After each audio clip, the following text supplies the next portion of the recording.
सुरा संपूर्ण कलशम रुधिराप्लुतमेव च दधाना हस्तपद्माभ्यं कुष्मांडा शुभदास्तु मे. सूर्यमंडळात निवास करण्याची शक्ती केवळ या देवीमध्येच आहे.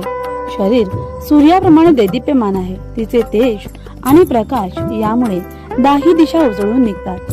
7 हातात कमंडलू, धनुष्य, बाण, कमळाचे फूल, अमृत कलश, चक्र, गदा आणि 8व्या हातात जपमाळ आहे. कुष्मांडाच्या उपासनेमुळे भक्तांचा आजार बरा होतो. आयुष्य, यश, शक्ती आणि आरोग्यात वाढ होते.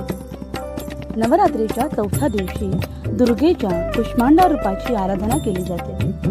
कुष्मांडा देवीला स्मितहास्यामुळे ब्रह्मांड उत्पन्न केल्यामुळे हे नाव पडले. कुष्मांडा देवीचे निवासस्थान सूर्यमंडळात आहे. कुष्मांडा देवीची उपासना केल्याने आयुष्य, यश, शक्ती आणि आरोग्यात वाढ होते.